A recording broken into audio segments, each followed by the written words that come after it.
ಮತ್ತೆ ಮೈಸೂರು ಭಾಗದ ಲೀಡರ್ಸ್, ಎಲ್ಲಾ ಒಂದು ಲೀಡರ್ಸ್ಗೆ ಗುಡ್ ಈವ್ನಿಂಗ್ ಹೇಳ್ತಾ ಇವತ್ತಿನ ಸೀಸನ್ ನ ಸ್ಟಾರ್ಟ್ ಮಾಡೋಣ. ಅತಿ ಬೇಗ ಎಲ್ಲಾ ಲೀಡರ್ಸ್ ತಮ್ಮಲ್ಲಿ ಕೇಳ್ಕೊಳ್ಳೋದೇನಂದ್ರೆ, ಇವತ್ತು ಸ್ವಲ್ಪ ಸಜ್ಜನ್ ಸರ್ ಹೊರಗಡೆ ಹೆಲ್ತ್ ಕ್ಯಾಂಪ್ ಅಲ್ಲಿ ಇದ್ರಂತೆ, 10 ನಿಮಿಷ ಲೇಟ್ ಆಯ್ತು.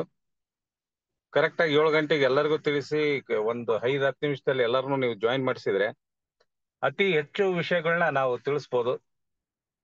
ಹಾಗಾಗಿ ಇವತ್ತು ಲೇಟ್ ಆಗಿದೆ, ಪರವಾಗಿಲ್ಲ, ಮುಂದುವರ್ಸೋಣ ಅಂತ ಇವತ್ತಿನ ಸೀಸನ್ ನ. ಇವತ್ತು ನಾನು ನಿಮಗೆ ಈ ನಮ್ಮ ಅಗ್ರಿಕಲ್ಚರ್ ಪ್ರಾಡಕ್ಟ್, ನಮ್ದು ಕೇವಾ ಕೈಪೋ ಇಂಡಸ್ಟ್ರೀಸ್, ಇದರಲ್ಲಿ ಬರ್ತಕ್ಕಂಥ ಪ್ರಾಡಕ್ಟ್ಗಳನ್ನ ನಾವು ಬೆಳೀತಕ್ಕಂಥ ಶುಂಠಿ ಬೆಳೆಗೆ ಯಾವ ರೀತಿ ಬಳಸ್ಬೋದು. ಜಿಂಜರ್, ಶುಂಠಿ, ಈ ಶುಂಠಿ ಬೆಳೆಗೆ ನಾವು ಯಾವ್ಯಾವ ಕಾಲಕ್ಕೆ ಯಾವ್ಯಾವ ಪ್ರಾಡಕ್ಟ್ಗಳನ್ನ ಕೊಡ್ಬೋದು, ಮತ್ತೆ ಶುಂಠಿಗೆ ಬರ್ತಕ್ಕಂಥ ರೋಗಗಳಾಗಿರ್ಬೋದು, ಕೀಟಗಳ ಬಾಧೆ ಆಗಿರ್ಬೋದು, ಮತ್ತೆ ಬೆಳವಣಿಗೆ ಹಂತದಲ್ಲಿರ್ಬೋದು, ಅದು ನಮಗೆ ಇಳುವರಿ ಜಾಸ್ತಿ ಕೊಡ್ತಕ್ಕಂಥದ್ದಾಗಿರ್ಬೋದು, ಮಣ್ಣಿನ ವ್ಯವಸ್ಥೆ ಯಾವ ರೀತಿ ಇರಬೇಕು, ಮಣ್ಣನ್ನ ಯಾವ ರೀತಿ ಪ್ರಿಪರೇಷನ್ ಮಾಡ್ಕೋಬೇಕು, ಹಲವಾರು ಒಂದು ವಿಷಯಗಳ ಬಗ್ಗೆ ಚರ್ಚೆ ಮಾಡೋಣ. ಶುಂಠಿ ಯಾಕಪ್ಪ ಅಂದ್ರೆ ಈಗ ಆಲ್ರೆಡಿ ಅದು ಸ್ಟ್ಯಾಂಡಿಂಗ್ ಕ್ರಾಪ್ ಅಲ್ಲೇ ಇರೋದೀಗ. ನಿನ್ನೆ ನಾವು ಎಲ್ಲ ಒಂದು ಫೀಲ್ಡ್ ಕ್ರಾಪ್ಸ್ ಗಳ ಬಗ್ಗೆ ಎಲ್ಲ ಹೇಳಿದ್ವಿ. ಮೆಕ್ಕೆಜೋಳ, ರಾಗಿ, ಜೋಳ, ಉದ್ದು, ಈ ರೀತಿ. ಈ ದಿನ ಶುಂಠಿ ಬೆಳೆಗಳ ಬಗ್ಗೆ ನೋಡೋಣಂತೆ. ಶುಂಠಿ ನಮ್ಮ ಕರ್ನಾಟಕದಲ್ಲಿ ಹಲವಾರು ಭಾಗಗಳಲ್ಲಿ ತುಂಬಾ ಬೆಳೀತಾ ಇದಾರೆ. ನಮ್ಮ ಶಿವಮೊಗ್ಗ ಜಿಲ್ಲೆ ಆಗಿರ್ಬೋದು, ನಮ್ಮ ದಾವಣಗೆರೆ ಜಿಲ್ಲೆ ಆಗಿರ್ಬೋದು, ಹಾವೇರಿ ಜಿಲ್ಲೆ ಆಗಿರ್ಬೋದು, ಮೈಸೂರು ಭಾಗದಲ್ಲಿರ್ಬೋದು, ಸುಮಾರು ಪ್ರದೇಶದಲ್ಲಿ ಶುಂಠಿನ ಸುಮಾರು ರೈತರು ಬೆಳೀತಾ ಇದಾರೆ. ಅದರಲ್ಲಿ ಅನುಭವಿ ರೈತರು, ಮುಖ್ಯವಾಗಿ ಕೇರಳದಿಂದ ಬಂದಿರತಕ್ಕಂಥ ರೈತರು, ಅವರು ಆ ಭಾಗನ ಅನುಸರಿಸ್ಕೊಂಡು ಅವರು ಗೊಬ್ಬರಗಳ ಸಮತೋಲನೆ ಮಾಡ್ಕೊಂಡು, ಕೀಟಗಳ ಬಾಧೆ ಆಗಿರ್ಬೋದು, ರೋಗಗಳ ಬಾಧೆ ಆಗಿರ್ಬೋದು, ಅದನ್ನ ಕರೆಕ್ಟ್ ಆಗಿ ಫೈಂಡ್ ಔಟ್ ಮಾಡ್ಕೊಂಡು ಅದಕ್ಕೆ ಯಾವ್ಯಾವ ಕೆಮಿಕಲ್ ಔಷಧಿಗಳು ಬೇಕು, ಗೊಬ್ಬರಗಳು ಬೇಕು, ಅದನ್ನೆಲ್ಲ ತೆಗೆದುಕೊಂಡು ಎಲ್ಲ ಬೆಳೀತಾ ಇದಾರೆ. ಅದನ್ನ ನಾವು ನಮ್ಮ ಭಾಗದ ರೈತರು ಹೆಚ್ಚಾನೆಚ್ಚು ಸ್ವಂತ ಭೂಮಿ ಇರೋದ್ರಿಂದ ಅವರೆಲ್ಲ ಲೀಸ್ಗೆಲ್ಲ ತಗೊಂಡು ಅದಕ್ಕೆ ಸಾಕಷ್ಟು ಕೆಮಿಕಲ್ ಗೊಬ್ಬರಗಳನ್ನೆಲ್ಲ ಬಳಸಿ ಅತಿ ಹೆಚ್ಚು ವಿಷಕಾರಿಯಾಗಿರ್ತಕ್ಕಂಥ ಔಷಧಿಗಳನ್ನ ಸಿಂಪಡಣೆ ಮಾಡಿ, ಅವ್ರದ್ದೇನಪ್ಪಾ ಅಂದ್ರೆ ಆ ಒಂದು ಲೀಸ್ಗೆ ಏನ್ ತಗೊಂಡಿರ್ತಾರೋ ಅದು ತಗೊಂಡು ಅದ್ರ ದುಡ್ಡು ತಗೊಂಡು ಹೋಗೋ ಒಂದು ಅವ್ರಿಗೆ ಇದು ಇರುತ್ತೆ, ಇಳುವರಿ ಜಾಸ್ತಿ ತಗೊಂಡು. ಹಾಗಾಗಿ ನಮ್ಮ ಭಾಗದ ರೈತರು ಸ್ವಂತ ಜಮೀನುಗಳು ಇರೋದ್ರಿಂದ ನಮಗೆ ಮುಂದಿನ ಬೆಳೆಗಳಿಗೂ ನಮಗೆ ಅನುಕೂಲ ಆಗ್ಬೇಕು ಜಮೀನು. ಇದು ಒಂದೇ ಬೆಳೆಗೆ ಸೀಮಿತ ಆಗ್ಬಾರ್ದು. ಶುಂಠಿ ಬೆಳೆದು ನಾವು ಮತ್ತೆ 4-5 ವರ್ಷ ಅದರಲ್ಲಿ ಸರಿಯಾದ ಬೆಳವಣಿಗೆ ಏನು ಬೆಳೆಗಳನ್ನ ತೆಗಿಯಕ್ ಆಗಲ್ಲ ಅನ್ನೋ ಒಂದು ಇದಿದೆ. ಯಾಕಂದ್ರೆ ಅದಕ್ಕೆ ಅಷ್ಟೊಂದು ಕೆಮಿಕಲ್ ಗೊಬ್ಬರಗಳನ್ನ ಮತ್ತೆ ಕೀಟನಾಶಕಗಳನ್ನೆಲ್ಲ ಬಳಸ್ತಾರೆ. ಹಾಗಾಗಿ ನಾನು ಹೇಳೋದು ಈಗ ಇವತ್ತಿನ ವಿಚಾರ ಮುಖ್ಯವಾಗಿ ಏನಪ್ಪಾ ಅಂದ್ರೆ, ನಾವು ಅತಿ ಹೆಚ್ಚು ಸಾವಯವದಲ್ಲೇ ಬೆಳೆಯೋದಕ್ಕೆ ನಾವು ಅದನ್ನ ನೋಡ್ಬೇಕು. ಅಂದ್ರೆ ಆರ್ಗ್ಯಾನಿಕ್ ಫಾರ್ಮಿಂಗ್ ಅಂತ ಹೇಳ್ತೀವಿ. ಆರ್ಗ್ಯಾನಿಕ್ ಅಲ್ಲೇ ಬೆಳೆದು ಏನ ಅವರು ಕೆಮಿಕಲ್ ಗೊಬ್ಬರಗಳನ್ನೆಲ್ಲ ಹಾಕ್ತಾ ಇದಾರೆ, ಕೀಟನಾಶಕಗಳನ್ನೆಲ್ಲ ಬಳಸ್ತಾ ಇದಾರೆ, ಏನ್ ಇಳುವರಿ ತೆಗಿತಾ ಇದಾರೆ ಅದಕ್ಕಿಂತ ನಾವು 20-30% ಹೆಚ್ಚು ಇಳುವರಿ ತೆಗೆಯುವಷ್ಟು ನಾವು ಅದನ್ನ ಪ್ರಯತ್ನ ಮಾಡ್ಬೇಕು. ಆ ಒಂದು ನಿಟ್ಟಿನಲ್ಲಿ ನಾವು ರಾಸಾಯನಿಕ ಗೊಬ್ಬರಗಳನ್ನ ಮತ್ತೆ ಕೀಟನಾಶಕಗಳನ್ನ ಅದ್ರ ಜೊತೆಗೆ ಅದನ್ನ ಕಮ್ಮಿ ಮಾಡ್ತಾ, ಅದ್ರ ಜೊತೆಗೆ ನಮ್ಮ ಕೇವಾ ಕೈಪೋ ಇಂಡಸ್ಟ್ರೀಸ್ ಲಿಮಿಟೆಡ್ ನಲ್ಲಿ ಬರ್ತಕ್ಕಂಥ ಪ್ರಾಡಕ್ಟ್ಗಳನ್ನ ಯಾವ ರೀತಿ ಕೊಟ್ಟು ನಮ್ಮ ಒಂದು ಬೆಳೆನ ಚೆನ್ನಾಗಿ ಬೆಳ್ಕೋಬೇಕು ಅನ್ನೋದ್ರ ಬಗ್ಗೆ ನೋಡೋಣ. ಶುಂಠಿ ಬೆಳೆಗೆ ಹೇಳೋದಾಯ್ತು ಅಂದ್ರೆ, ಆಲ್ರೆಡಿ ಇಲ್ಲಿ ಸ್ಕ್ರೀನ್ ಮೇಲೆ ನೋಡ್ತಾ ಇದ್ದೀರಾ, ಶುಂಠಿ ಬೆಳೆ ಬೀಜನ ನಾವು ನಾಟಿ ಮಾಡಿದಾಗಿಂದ ಹಿಡಿದು ಅದು ಬಹುವಾರ್ಷಿಕ ಬೆಳೆ ಆಗಿರುತ್ತೆ. ಹಾಗಾಗಿ ಇದಕ್ಕೆ ಮುಖ್ಯವಾಗಿ ಶುಂಠಿ ಬೆಳೆಗೆ ಕೀಟಗಳಾಗಿರ್ಬೋದು ಮತ್ತೆ ರೋಗಗಳಾಗಿರ್ಬೋದು, ಸಾಮಾನ್ಯವಾಗಿ ತುಂಬಾ ಕೀಟ ಬಾಧೆಗಳ ಇದು ಒಳಪಡ್ತತಿ, ಮತ್ತೆ ರೋಗಕ್ಕೂ ಬಹಳ ತುತ್ತಾಗುತ್ತೆ. ಹಲವಾರು ರೈತರು ಸುಸ್ತಾಗಿರೋದು ಇದು ಒಂದೇ ಕಾರಣದಿಂದ. ರೋಗ ಮಾತ್ರ ಕಂಟ್ರೋಲಿಗೆ ಬರೋದೇ ಇಲ್ಲ. ಈ ಮೊನ್ನೆ ತಾನೇ ಒಂದು ಹೊಸ ಫಂಗಲ್ ಇದು ಒಂದು ರೋಗ ಸ್ಟಾರ್ಟ್ ಆಗಿದೆ. ಏಕದಮ್ ಫಸ್ಟಿಗೆ ತುದಿ ಎಲೆಯಿಂದ ಹಳದಿ ಬಣ್ಣಕ್ಕೆ ಬಂದು ಅದು ಒಣಕೊಂಡು ಇಡೀ ಹೊಲನೇ ಅದು ತಗಂತ ಸಂದರ್ಭ ಇದೆ. ಸುಮಾರು ರೈತರು ಆ ಫೋಟೋಗಳನ್ನೆಲ್ಲ ಹಾಕ್ಸ್ತಾ ಇದಾರೆ. ಅದಕ್ಕೆ ಏನೇನ್ ರೆಮಿಡಿ, ಏನೇನು ನಾವು ನಮ್ಮ ಪ್ರಾಡಕ್ಟ್ ಆಗಿರ್ಬೋದು ಅಥವಾ ಅದ್ರ ಜೊತೆಗೆ ಏನಾದ್ರು ಯಾಕಂದ್ರೆ ವೆರಿ ಸಿವಿಯರ್ ಆಗಿ ರೋಗಗಳು ಇತ್ತು ಅಂದ್ರೆ ನಾವು ನಮ್ಮಲ್ಲಿ ಇದೆ ಆಕ್ಟಿವ್ ಫಂಗಿ ಕೇರ್ ಇದೆ, ಕ್ರಾಪ್ ಕೇರ್ ಇದೆ, ನೀಮ್ ಆಯಿಲ್ ಇದೆ. ಇದ್ರ ಜೊತೆಗೇನೆ ಸ್ವಲ್ಪ ಕಾನ್ಸಂಟ್ರೇಷನ್ ಇರ್ತಕ್ಕಂತ ಕೆಮಿಕಲ್ನು ನಾವು ಏನಾದ್ರೂ ಒಂದು ಇಂಟರ್ವಲ್ ಅಲ್ಲಿ 7 ದಿನದಲ್ಲಿ ಇದನ್ನ ಸ್ಪ್ರೇ ಮಾಡಿ ನೆಕ್ಸ್ಟ್ ಒಂದು ಸ್ಪ್ರೇ ನಾವ್ ಏನಾದ್ರು ಕೆಮಿಕಲ್ ಕೊಟ್ರೆ ಇಮಿಡಿಯೇಟ್ಲಿ ಆ ರೋಗ ಬಂದು ಕಳ್ಕೊಳ್ಳೋ ಒಂದು ಚಾನ್ಸ್ ಇರುತ್ತೆ. ಹಾಗಾಗಿ ನಮ್ಮ ಪ್ರಾಡಕ್ಟ್ಗಳನ್ನೇ ಬಳಸಿ ಆಲ್ರೆಡಿ ನಮ್ಮ ಮೈಸೂರು ಭಾಗದಲ್ಲಿ ಆಗಿರ್ಬೋದು, ಈ ಕಡೆ ಹಾವೇರಿ ಭಾಗದಲ್ಲಿ ಆಗಿರ್ಬೋದು, ನಮ್ಮ ಪ್ರಾಡಕ್ಟ್ ಅಲ್ಲೇ ಈ ಒಂದು ರೋಗನ ಕಂಟ್ರೋಲ್ ಮಾಡ್ಕೊಂಡಿದ್ದಾರೆ. ನಾವ್ ಯಾವ ರೀತಿ ಹೇಳಿದೀವಿ ಆ ರೀತಿ ಸ್ಪ್ರೇ ಮಾಡ್ಕೊಂಡು ಕಂಟ್ರೋಲ್ ಮಾಡ್ಕೊಂಡಿದ್ದಾರೆ. ಇದ್ರಲ್ಲಿ ಮುಖ್ಯವಾಗಿ ಇಲ್ಲೊಂದು ಈಗ ನೋಡ್ತಾ ಇದೀರಿ, ಇದು ರಾಟ್ ಡಿಸೀಸ್ ಅಂತ ಹೇಳ್ತೀವಿ. ಈ ಸುಟ್ಟಂಗಾಗಿ ಕರ್ರಗಾಗಿ ಅದು ಪೂರಾ ನಾಶ ಆಗ್ಬಿಡ್ತದ ಗಡ್ಡೆ. ಅದೇ ಪಕ್ಕದಲ್ಲಿ ನೋಡ್ಬೋದು ಎಲೆ ಹಳದಿ ತರ ಆಗಿದೆ, ಎಲೆ ಹಳದಿ ತರ ಆಗಿ ಚುಕ್ಕಿ ಚುಕ್ಕಿ ಆಗಿರುತ್ತೆ. ಈ ರೀತಿ ಎಲ್ಲಾ ರೋಗಗಳು ನೋಡ್ಬೋದು. ಈ ರೋಗಗಳು ಮೇನ್ ರೋಗಗಳು ಏನಪ್ಪಾ ಇದಕ್ಕೆಲ್ಲ ಬರೋದು ಅಂದ್ರೆ ಶೂಟ್ ಬೋರರ್ ಅಂತ ಕರಿತೀವಿ, ಕಾಂಡ ಕೊಳೆ ರೋಗ ಅಂತ. ಶೂಟ್ ಅಂದ್ರೆ ಕಾಂಡ ಕೊರಕ ಹುಳು ಅಂತ ಒಂದು ಬರುತ್ತೆ. ಆಮೇಲೆ ಲೀಫ್ ರೋಲರ್ ಅಂತ ಬರುತ್ತೆ, ಎಲೆ ಸುರುಳಿ ಹುಳ ಅಂತ ಅದಕ್ಕೊಂದು ಕಾಡ್ತತೆ. ಆಮೇಲೆ ಥ್ರಿಪ್ಸ್ ಬರುತ್ತೆ, ವೈಟ್ ಗ್ರಬ್ಸ್ ಅಂತ ಹೇಳ್ತೀವಿ, ಅದು ಬರುತ್ತೆ. ಆಮೇಲೆ ರೈಜೋಬಿಯಂ ಫ್ಲೈವ್ ಅಂತ ಹೇಳ್ತೀವಿ, ಆಮೇಲೆ ರೂಟ್ ನಾಟ್ ಅಂತ ಹೇಳ್ತೀವಿ. ಈ ರೀತಿ ಹಲವಾರು ಕೀಟಗಳ ಬಾಧೆಗೆ ಇದು ಒಳಗಾಗುತ್ತೆ ನಮ್ಮ ಶುಂಠಿ ಬೆಳೆ. ಅದೇ ರೀತಿ ನಾವು ನೋಡೋದಾಯ್ತು ಅಂದ್ರೆ ಈ ರೋಗಗಳ ಇದಕ್ಕೆ ಕೀಟಗಳಿಗಿಂತ ರೋಗಗಳದ್ದು ಕಾಟನೆ ಜಾಸ್ತಿ ಯಾವುದು ನಮ್ದು ಶುಂಠಿ ಬೆಳೆಗೆ. ಹಾಗಾಗಿ ಇದರಲ್ಲಿ ರೋಗಗಳು ನಾವು ನೋಡ್ತಾ ಹೋದಂಗೆಲ್ಲ ಯಾವ್ಯಾವ ರೋಗಗಳು, ಇದೊಂದು ಪೈರೋಕಲಾರ್ಸ್ ಡಿಸೀಸ್ ಅಂತ ಈಗ ಹೊಸದಾಗಿ ಅದು ಒಂದು ಹರಡ್ತಾ ಇದೆ. ಅದು ಅಲ್ದಲೆ ಮೇನ್ ಡಿಸೀಸ್ ಇದಕ್ಕೆ ಏನ್ ಕಾಡ್ತಂದ್ರೆ ಸಾಫ್ಟ್ ರಾಟ್ ಅಂತ ಒಂದ್ ಬರುತ್ತೆ, ರೈಜೋಬಿಯಂ ರಾಟ್ ಅಂತ ಬರುತ್ತೆ, ಬ್ಯಾಕ್ಟೀರಿಯಲ್ ವೈಟ್ ಅಂತ ವಿಲ್ಟ್ ಅಂತ ಬರುತ್ತೆ, ಫಿಜೇರಿಯಂ ಎಲ್ಲೋ ವಿಲ್ಟ್ ಅಂತ ಬರುತ್ತೆ. ಈ ರೀತಿ ಎಲ್ಲೋ ಆಗಿ ಫಿಜೇರಿಯಂ ನಿಂದ ಬಂದಿರತಕ್ಕಂತ ಒಂದು ಅಂಗಮಾರಿ ರೋಗ ಇದಕ್ಕೆ ಕಾಡ್ತತಿ. ಈ ಎಲ್ಲಾ ರೋಗ ಮತ್ತು ಕೀಟಗಳ ಬಗ್ಗೆ ನೀವು ತಿಳ್ಕೊಂಡಿದ್ದಾಯ್ತು. ಇಲ್ಲಿ ನೀವು ಸ್ಕ್ರೀನ್ ಅಲ್ಲಿ ನೋಡ್ತಾ ಇರ್ಬೋದು, ಇದನ್ನು ಅದೇ ಯೆಲ್ಲೋಯಿಶ್ ಆಗಿ ಹಳದಿ ಬಣ್ಣಕ್ಕೆ ಬಂದು ತುದಿಗರಿಯಿಂದ ಹಳದಿ ಬಣ್ಣಕ್ಕೆ ಬಂದು ಒಣಗಿದಂಗಾಗಿ ಮತ್ತೆ ಆ ಒಂದು ಕಾಂಡದಿಂದನೇ ಕಾಂಡಕ್ಕೂ ತೆಗೆದುಕೊಂಡು ಮತ್ತೆ ಗಡ್ಡೆಗೆ ಹೋಗಿ ಅಲ್ಲಿ ರೂಟ್ ರಾಟ್ ಆಗ್ತಕ್ಕಂತ ಒಂದು ಸಂಭವ ಜಾಸ್ತಿ ಇರುತ್ತೆ. ಹಾಗಾಗಿ ಇದನ್ನ ನಾವು ನಮ್ಮ ಪ್ರಾಡಕ್ಟ್ಗಳಲ್ಲದೆ ಕೆಲವೊಂದು ಬೇರೆ ಬೇರೆ ವಿಧಾನಗಳಿಂದನೂ ನಾವು ಇದನ್ನ ನಾವು ಹತೋಟಿ ಮಾಡ್ಕೋಬಹುದಾಗುತ್ತೆ. ಮೊದಲನೇದಾಗಿ ಹೇಳ್ಬೇಕಪ್ಪ ಅಂದ್ರೆ ನಮ್ಮಲ್ಲಿ ಏನು ಬೆಳೆಗೆ ಆ ಒಂದು ರೋಗ ಬಾಧೆ ಕಾಣಿಸ್ತಿದ ತಕ್ಷಣ ಪ್ರಿವೆಂಟಿವ್ ಆಗಿ ನಾವು ಇದನ್ನ ಸ್ಪ್ರೇ ಮಾಡ್ಕೋಬಹುದು. ಯಾವ್ಯಾವ್ದೆಲ್ಲ ನಾವು ಅದು ಸ್ಪ್ರೇ ಮಾಡ್ಬೋದು ಅಂದ್ರೆ ಮುಖ್ಯವಾಗಿ ನಮ್ಮಲ್ಲಿ ಬರ್ತಕ್ಕಂತ fungi care, active fungi care ಇದೆ ಮತ್ತೆ ಫಂಗಿ ಕೇರ್ ಇದೆ. ಇದು ನಾನು ಆಲ್ರೆಡಿ ಹೇಳಿರೋ ಹಾಗೆ ಎಲ್ಲಾ ಬೆಳೆಗಳಿಗೆ ರೋಗಕ್ಕೆ ಬಳಸ್ತಕ್ಕಂತ ಪ್ರಾಡಕ್ಟ್. ಹಾಗಾಗಿ ಫಂಗಿ ಕೇರ್ನ ನೀವು 1 ಲೀಟರ್ ನೀರಿಗೆ ಅದು 2 ml 2ರಿಂದ 3 ml, ಜಾಸ್ತಿ ಸಿವಿಯರ್ ಇತ್ತಂದ್ರೆ 2ರಿಂದ 3 ml ಹಾಕೋಬಹುದು. ಅದ್ರ ಜೊತೆ ನೀವು ಕ್ರಾಪ್ ಕೇರ್ನು ಮಿಕ್ಸ್ ಮಾಡ್ಬೇಕು. ಯಾಕಂದ್ರೆ ಈಗ ನಾನು ಹುಳುಗಳ ಬಗ್ಗೆನೇ ಹೇಳಿದೆ, ಹುಳುಗಳು ಇರ್ತವೆ, ಆ ಹುಳುಗಳು ಕಂಟ್ರೋಲ್ ಆಗೋದಕ್ಕೆ ಕ್ರಾಪ್ ಕೇರು ಮತ್ತೆ ನೀಮ್ ಆಯಿಲ್ ಈ ಮೂರನ್ನು ಮಿಕ್ಸ್ ಮಾಡಿ ನಾವು ಇದನ್ನ ಸ್ಪ್ರೇ ಮಾಡಿದ್ದಾಯ್ತು ಅಂದ್ರೆ ಆ ಇನಿಷಿಯಲಿ ಪೀರಿಯಡ್ ಇದ್ದಾಗ ಅದು ಕಂಟ್ರೋಲಿಗೆ ಬಂದ್ಬಿಡುತ್ತೆ.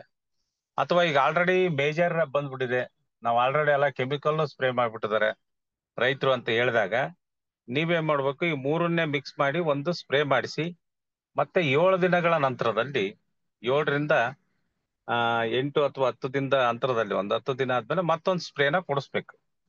ಅದಕ್ಕೆ ನೀವು ಇದ್ರ ಜೊತೆಗೆ ಒಂದು ಕೆಮಿಕಲ್ ನಾವು ಮಿಕ್ಸ್ ಮಾಡಿ ಕೊಟ್ಟಾಗ ಬೇಗ ಈ ಒಂದು ಕಂಟ್ರೋಲಿಗೆ ಬರುತ್ತೆ. ಇದಲ್ದಲೆ ಕಂಟ್ರೋಲ್ ಮೆಜರ್ಸ್ ಬೇರೆ ಬೇರೆ ರೀತಿಯಲ್ಲಿ ನಾವು ಇದನ್ನ ನಾವು ಇದು ಕಂಟ್ರೋಲ್ ಮಾಡ್ಕೋಬಹುದು. ಇದಕ್ಕೆ ಏನೇನೆಲ್ಲ ರೋಗಗಳು ಬರ್ತವೆ, ನಾವು ಈ ಒಂದು ಬೆಳೆ ಆದ್ಮೇಲೆ ಕ್ರಾಪ್ ರೊಟೇಷನ್ ಮುಖಾಂತರ ನಾವು ಇದನ್ನ ಕಂಟ್ರೋಲ್ ಮಾಡ್ಬೋದು.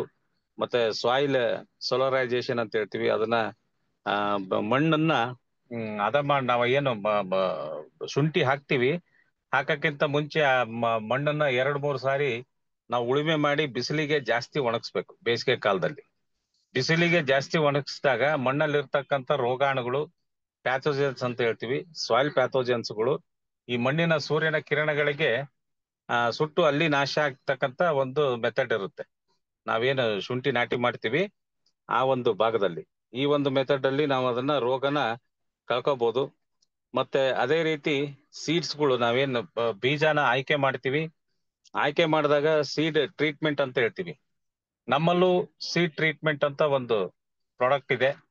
ಅದನ್ನು ನೀವು ಅದ್ರೊಳಗೆ ಏನಪ್ಪಾ ಅಂದ್ರೆ ಈ ರೈಸೋಬಿಯಮ್ಸ್ ಅನ್ನೋದನ್ನ ಅಳವಡಿಸಿರ್ತಾರೆ. ಅಂದ್ರೆ ರೋಗ ಕಣಗಳು ಅಥವಾ ಪ್ಯಾಥೋಜನ್ಸ್ ಅಂದ್ರೆ ಅದ್ರೊಳಗೆ ಏನು ವಿಷಕಾರಿಕ ಕಣಗಳು ಏನಿರ್ತವೆ ಬೀಜದಲ್ಲಿ ಆಗಿರ್ಬೋದು ಅದನ್ನ ಟ್ರೀಟ್ಮೆಂಟ್ ಆಗಿ ಮಾಡುತ್ತೆ. ಸೀಡ್ ಟ್ರೀಟ್ಮೆಂಟ್ ಅಂತ ಬರುತ್ತೆ. ಅದನ್ನು ನೀವು ಅದು ಮಿಕ್ಸ್ ಮಾಡಿ ಅದನ್ನ ಕೊಡ್ಬೋದು.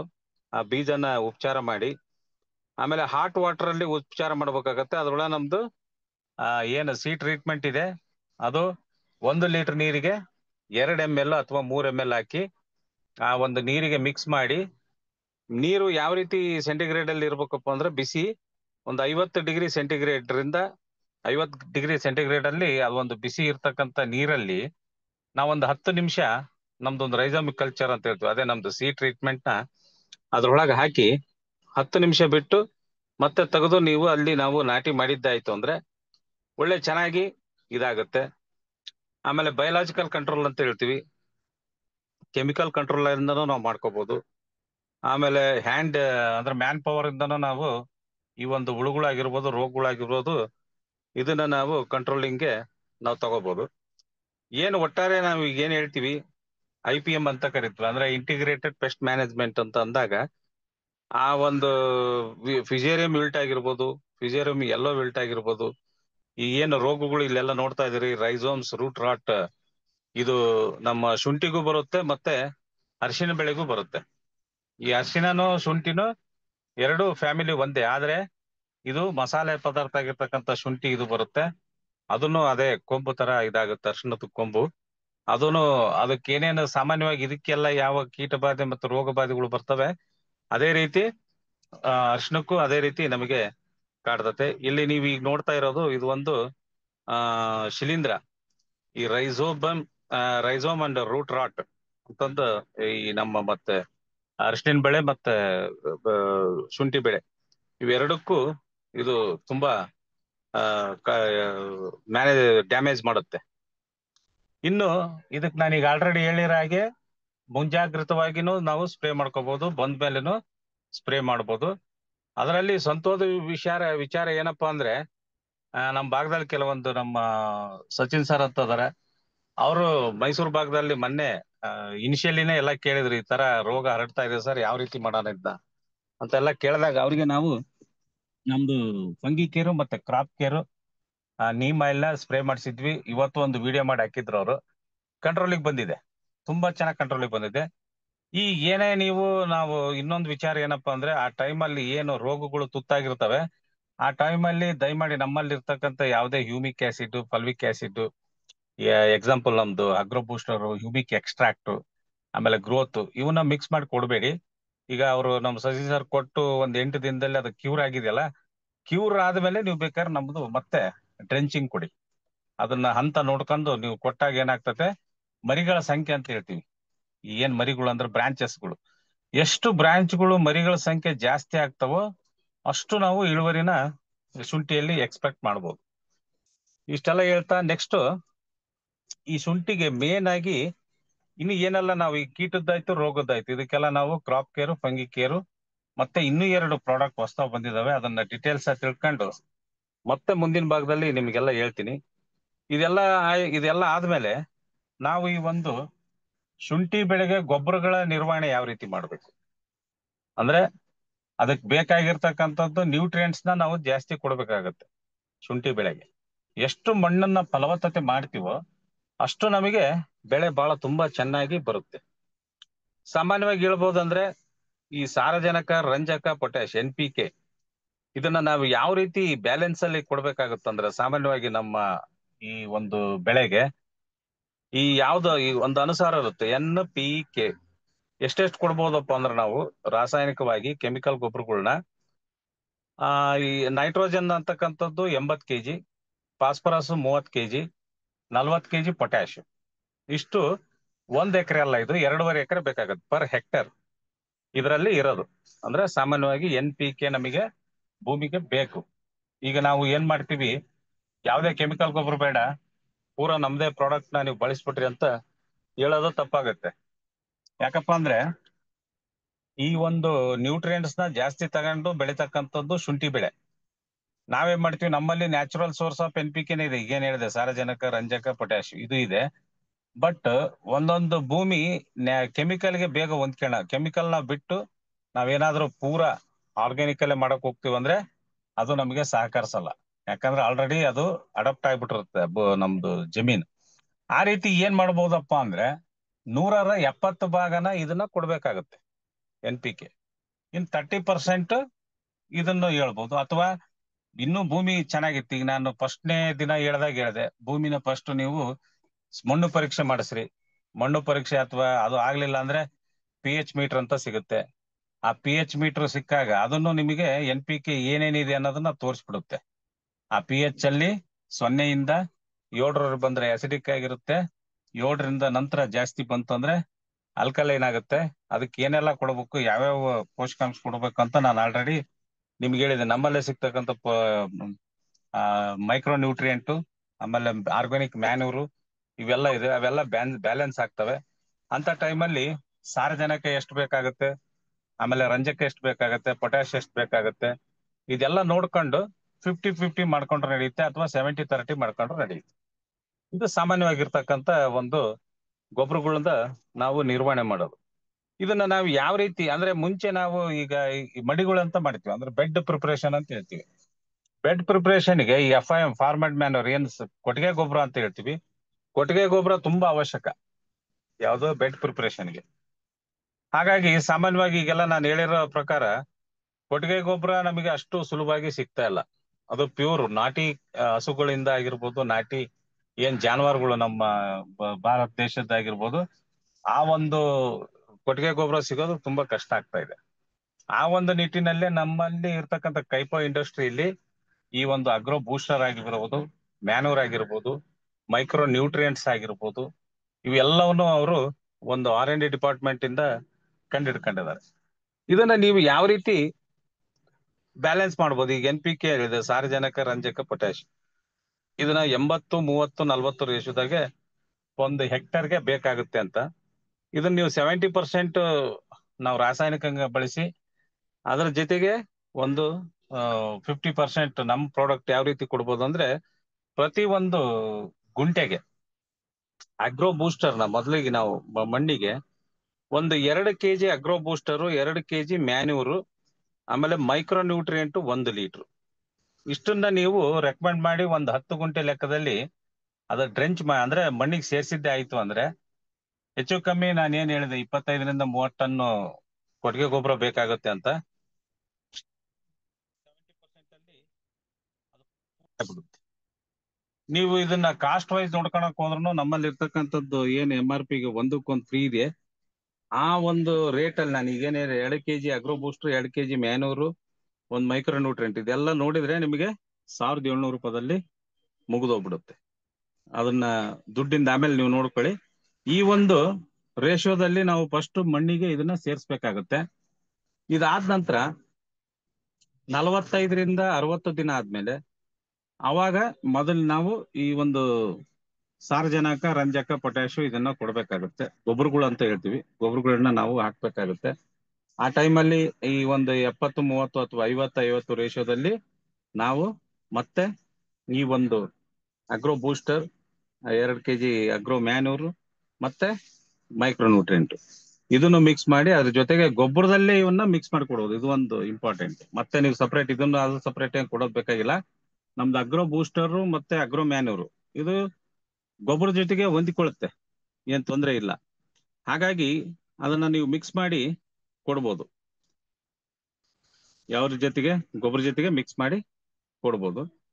ಮತ್ ಇದಾದ್ಮೇಲೆ 45-50 ದಿನದಲ್ಲಿ ಇದೇನ್ ನಾನು 80-30-40 ಹೇಳಿದ್ನಲ್ಲ, ಇದನ್ನ ಸ್ಪ್ಲಿಟ್ ಮಾಡಿ ಕೊಡ್ಬೇಕಾಗತ್ತೆ. ಮೊದಲನೇ ಹಂತ, ಎರಡನೇ ಹಂತ. ಮೊದಲನೇ ಹಂತ ಅಂದ್ರೆ 45-60 ದಿನದಲ್ಲಿ ಕೊಡ್ಬೇಕಾಗತ್ತೆ. ಎರಡನೇ ಹಂತ ಅಂದ್ರೆ 90-120, ಅಂದ್ರೆ 3 ತಿಂಗಳ ನಂತರ 5-6 ತಿಂಗಳೊಳಗೆ ಮತ್ತೆ ಇನ್ನೊಂದು ಹಂತದಲ್ಲಿ ನಾವ್ ಇದನ್ನ ಕೊಡ್ಬೇಕಾಗತ್ತೆ. ಅದೇ ಟೈಮಲ್ಲೇ ನೀವು ಇದನ್ನ ಗೊಬ್ಬರ ಜೊತೆಗೇನೆ ಮತ್ತೆ ನಮ್ದು agro booster, agro manure, micro nutrient ಇಲ್ಲ ಮಲ್ಟಿ ನ್ಯೂಟ್ರಿಯೆಂಟ್ ಇವಿಷ್ಟು ಮಿಕ್ಸ್ ಮಾಡಿ ಗೊಬ್ಬರಗಳ ಪ್ರಕಾರ ಹೇಳ್ಬೇಕಾಗಿ ನಾವು ಕೊಡಕ್ಕಾಗತ್ತೆ. ಅದ್ರ ಜೊತೆಗೇನೆ ಮೈಕ್ರೋ ನ್ಯೂಟ್ರಿಯೆಂಟ್ ನಾವು ಅದನ್ನ ಯಾಕೆ ಬಳಸ್ಬೇಕಪ್ಪ ಅಂದ್ರೆ ಇದಕ್ಕೆ ಅತಿ ಮುಖ್ಯವಾಗಿ ಬೇಕಿರ್ತಕ್ಕಂಥದ್ದು ಪ್ರಧಾನ ಪೋಷಕಾಂಶಗಳನ್ನ ನಾವು ಕೊಟ್ವಿ. ದ್ವಿತೀಯ ಪೋಷಕಾಂಶಗಳು ಇವು ಎಲ್ಲ ಸೂಕ್ಷ್ಮ ಪೋಷಕಾಂಶಗಳು ಸಿಗ್ಬೇಕಪ್ಪ ಅಂದ್ರೆ ಜಿಂಕ್ ಆಗಿರ್ಬೋದು, ಮ್ಯಾಂಗನೀಸ್ ಆಗಿರ್ಬೋದು, ಬೋರಾನ್ ಆಗಿರ್ಬೋದು, ಇವೆಲ್ಲವೂ ನಮ್ಮ ಈ ಪ್ರಾಡಕ್ಟ್ ಅಲ್ಲಿ ಎಲ್ಲವೂ ಸಿಗ್ತವೆ. ಯಾವುದೋ ನಮ್ದು ಮೈಕ್ರೋ ನ್ಯೂಟ್ರಿಯೆಂಟ್ ಇದ್ರ ಜೊತೆಗೆ ಇದೆಲ್ಲ ಆಗುತ್ತೆ. ಇದೆಲ್ಲ ಆದ್ಮೇಲೆ ಒಟ್ಟು ಇದು ಪೂರಾ ನಾವು ಇದನ್ನೆಲ್ಲ ಕೊಟ್ಟು ಇದ್ರ ಜೊತೆಗೇನೆ ಏನು ನಾವು ನೆಲಗಳ ಹೊದಿಕೆ ಅಂತ ಹೇಳ್ತೀವಿ, ಈ ಭತ್ತದ ಹುಲ್ಗಳಿಂದ ಅದನ್ನೆಲ್ಲ ನಾವು ಅದನ್ನ ಮಲ್ಚಿಂಗ್ ತರ ಮಾಡಿದ್ವಿ ಅಂದ್ರೆ ಆತಂದ್ರೆ ಅದ್ರ ಜೊತೆಗೆ ನಮಗೆ ಕಳೆಗಳದ್ದು ಕಂಟ್ರೋಲ್ ಚೆನ್ನಾಗಿ ಸಿಗುತ್ತೆ. ವೀಡ್ ಮ್ಯಾನೇಜ್ಮೆಂಟ್ ಮಾಡ್ಬೋದು. ಮತ್ತೆ ನಾವು ಅದನ್ನ ಸಾಯಿಲ್ ಸ್ಟೋರೇಜ್ ಅಂತ ಟೆಸ್ಟಿಂಗ್ ಅದನ್ನು ಮಾಡ್ಬೋದು. ಮತ್ತೆ ಕ್ರಾಪ್ ಸ್ಟೇಜ್ನು ಮಾಡ್ಬೋದು. ಈ ರೀತಿ ಮಾಡಿ ನ್ಯೂಟ್ರಿಯೆಂಟ್ಸ್ಗಳದೆಲ್ಲ ಹೇಳಿದೆ. ಇದಾದ್ಮೇಲೆ ಯಾವ್ಯಾವ ಏನಾದ್ರೂ ಅದಕ್ಕೆ ಬರೋದೇ ಕೊಳೆ ರೋಗ. ಕೊಳೆ ರೋಗ ಒಂದು ಹತೋಟಿಗೆ ಬಂತು ಅಂದ್ರೆ ಅರ್ಧ ಭಾಗ ನಾವು ಶುಂಠಿಯಲ್ಲಿ ಗೆದ್ದ ಹಾಗೇನೆ. ಹಾಗಾಗಿ ಅದಕ್ಕೆ ಏನೇನ್ ನಾವು ಪ್ರಿಸರ್ವ್ಮೆಂಟ್ ಏನೇನ್ ಕೊಡ್ಬೇಕು ಅನ್ನೋದನ್ನು ನಾವೀಗ ಆಲ್ರೆಡಿ ಹೇಳಿದೀವಿ. Crop care, fungi care, neem oil. ಇದ್ರೊಳಗೆ active crop care, active fungi care, neem oil ಬಳಸ್ಬೋದು. ಇನ್ನೂ 2 ಪ್ರಾಡಕ್ಟ್ ಹೊಸದಾಗಿ ಲಾಂಚ್ ಆಗಿದೆ. ಅದ್ರದ್ ಬಗ್ಗೆ ಡೀಟೇಲ್ಸ್ ಇನ್ನೂ ನಮಗೆ ಬಂದಿಲ್ಲ. ಅದು ಬಂದ್ಮೇಲೆ ಮತ್ತೆ ನಾವು ರೋಗಗಳಿಗೆ ಅದನ್ನ ನಾವು ಮಿಕ್ಸ್ ಮಾಡಿ ಕೊಡ್ಬೋದು. ಅದಾದ ನಂತರ ಮಣ್ಣನ್ನ ಫಲವತ್ತತೆ ಆಗಿರ್ಬೋದು, ಮರಿಗಳ ಸಂಖ್ಯೆ ಜಾಸ್ತಿ ಆಗಕ್ಕೆ ಮೇನ್ ಪ್ರಾಡಕ್ಟ್ ಇರೋದೇ ನಮ್ದು agro booster, agro manure, micro nutrient, multi nutrient. ಇದರಲ್ಲಿ ಯಾವ್ದಾದ್ರು ಒಂದು ಎಕ್ಸ್ಚೇಂಜ್ ಮಾಡ್ಕೊಂಡು ನಾವು ಭೂಮಿಗೆ ಕೊಟ್ಟಾಗ ನಮ್ಮ ಒಂದು ಗೊಬ್ಬರಗಳ ಕೊರತೆನೂ ಅದು ನೀಗ್ತದೆ.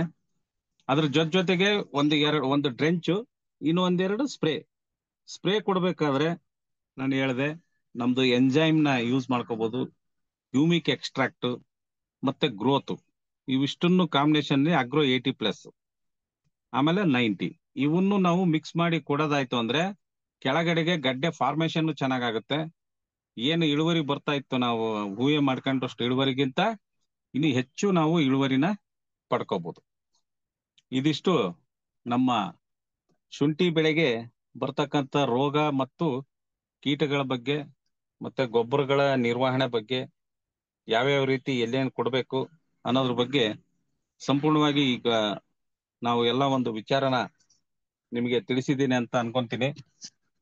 ಶುಂಠಿ ಬಗ್ಗೆ ಇವತ್ತು ಪ್ಯೂರ್ಲಿ ಶುಂಠಿನೇ ಹೇಳ್ಬೇಕನ್ನೋದಕ್ಕೋಸ್ಕರ ನಾವು ಶುಂಠಿ ಬಗ್ಗೆನೆ ನಾವೆಲ್ಲ ಇದ್ರ ಬಗ್ಗೆ ನಾವು ಹೇಳಿದ್ದು.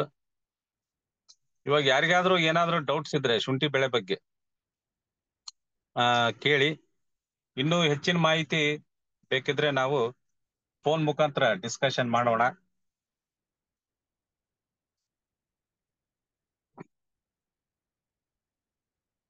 Okay, thank you very much.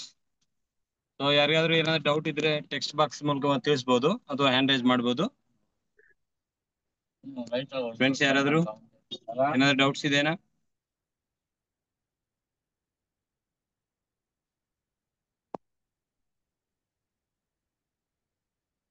Right. So ತುಂಬಾ ಚೆನ್ನಾಗಿ ಹೇಳಿದ್ರಿ ಸರ್ ಶುಂಠಿ ಬಗ್ಗೆ. ಸೊ ಹಂತದಲ್ಲಿ ಯಾವ್ದಾವ್ದು ಪ್ರಾಡಕ್ಟ್ ಏನೆಲ್ಲ ಬಳಸಬೇಕು, ಏನೆಲ್ಲ ಡಿಸೀಸಸ್ ಇರ್ತವೆ, ಸೊ ಅದನ್ನ ಯಾವ ರೀತಿಯಲ್ಲಿ ತಡೆಗಟ್ಟಬೇಕಂತ ಹೇಳಿ ಅದ್ಭುತವಾಗಿ ತಿಳಿಸಿದ್ದೀರಾ. So thank you very much. ಎಲ್ಲರ ಪರವಾಗಿ ನಮ್ಮಿಂದ thank you very much. Thank you sir. Thank you Vijay sir. Thank you. ಎಲ್ಲರಿಗೂ ಧನ್ಯವಾದಗಳು.